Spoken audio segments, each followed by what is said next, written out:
Of all the things God commands his people to do, one stands almost alone.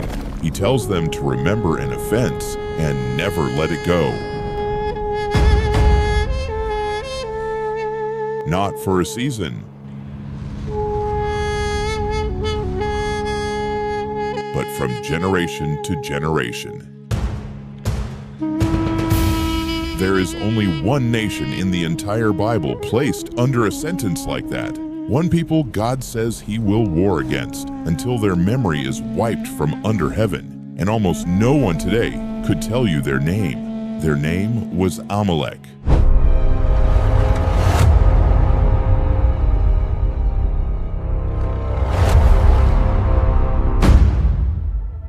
Their story matters because a single unfinished command nearly erased the line that leads to Bethlehem. So let's follow that thread, where Amalek came from, what they did in the wilderness, how one king's near obedience lit a fuse that burned for 500 years, and what it's still trying to say to us about the things we deal with halfway.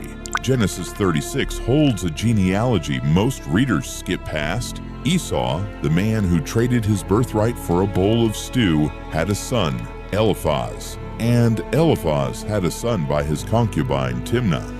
That son was Amalek, grandson of Esau, great-great-grandson of Abraham, not a stranger to the covenant, born from a household that had heard its promises spoken aloud and despised them anyway.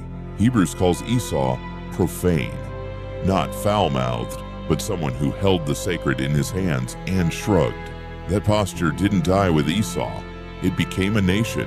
Ancestry alone doesn't explain a divine verdict, though. What sealed it was timing. In Exodus 17, Israel has just walked out of slavery. The sea has closed over Pharaoh's army, and the people are exhausted, dehydrated, terrified in the wilderness. This is their lowest moment, and this is exactly when Amalek strikes. Not the warriors at the front, but the stragglers at the back. The old, the young, the weak, the ones who couldn't keep pace. Deuteronomy makes it explicit. They cut down those who were lagging behind. That's not warfare. That's predation, aimed deliberately at a people whose God had just split the sea in front of the watching world. Israel wins the battle, but God's response afterward isn't relief. It's a verdict. Write this as a memorial in a book. I will utterly blot out the memory of Amalek from under heaven. Not a battlefield decision. A sentence inscribed and handed down through generations. Centuries later, in 1 Samuel 15, Samuel gives King Saul that very sentence to carry out. Strike Amalek. Devote everything to destruction. Cherem. Total consecration to God. Nothing kept back. Saul goes. He wins. But he spares Agag, the king, and the best of the livestock, destroying only what was worthless.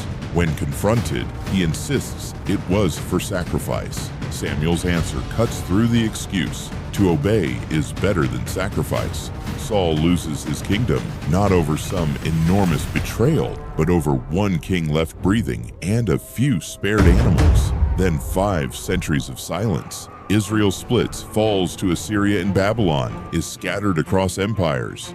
And in the Persian court, in the book of Esther, a man rises to power. Haman, the Agagite, a descendant of the very King Saul, refused to finish off. And Haman doesn't just war against Israel. He moves to exterminate every Jewish person in the empire on a single appointed day. The plan very nearly succeeds. Had Esther not intervened, there would have been no return from exile, no rebuilt temple, no line reaching toward Bethlehem. Erased because one king centuries earlier couldn't finish what he was told to do. Was that original decree just? Notice the text never frames it as ethnic hatred. It's judgment against a specific, repeated pattern.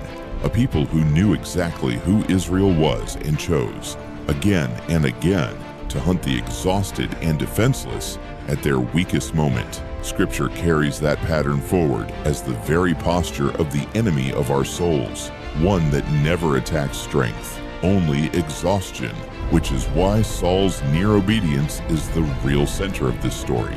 It didn't fail in God's command. It failed in a man's refusal to finish. And that turns the question back on us. What's the Agag you've left alive? Not defeated, not surrendered, just mostly dealt with, because some part of it still felt too valuable to let go. Saul spiritualized his disobedience, keeping back what he wanted and calling it worship.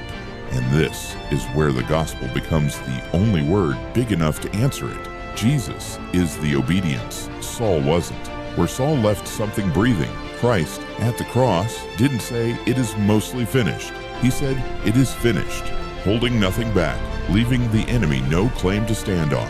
That's the deepest meaning of Amalek's story. Obedience that is total, breaking the pattern. We could never break ourselves.